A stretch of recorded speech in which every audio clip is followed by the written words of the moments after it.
Policia gjermane thot që përmi 90% gati vinë nga shtetet tjera, për shembull si Rumania. Po edhe nga Shqipëria, faktikisht ka. Ashtë për mes rrjeteve sociale munona me bo sa ma shumë, po edhe jetën reale, po thamë, kemi disa gjona që i bojmë, për shembull trajnime, takime që i organizojmë, me i vedisu njerëzit, do me thënë shkojmë edhe në për universitete ose në për shkolla për me i vedisu njerëzit. Po, amo bëj edhe shumë në rrjete sociale.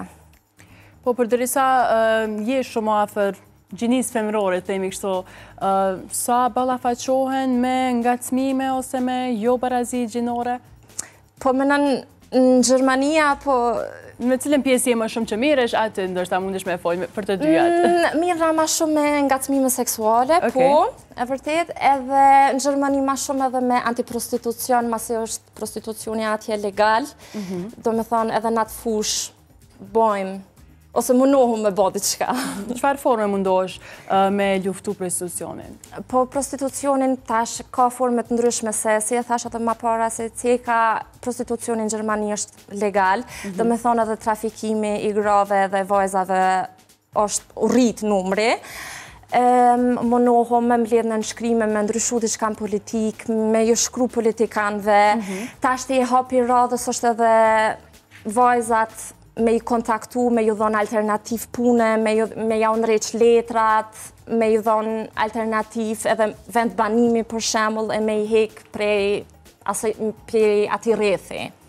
E përmendet që për me ndihmu edhe në pjesën e dokumentacionit, janë zakonisht vajza të ardhura nga shtetet tjera që bëjnë këtë punë? Po, 100%. Policia gjermane thot që përmi 90% gati vinë nga shtetet tjera, për shembull si Rumania.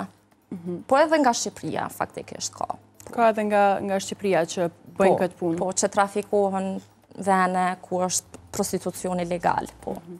Ke pas rastin me taku personalisht për shkak që merresh me kauzat të tilla, me taku ndonjë vajzë të tillë dhe me dëgju rrëfimin ndoshta edhe prej këndit të saj?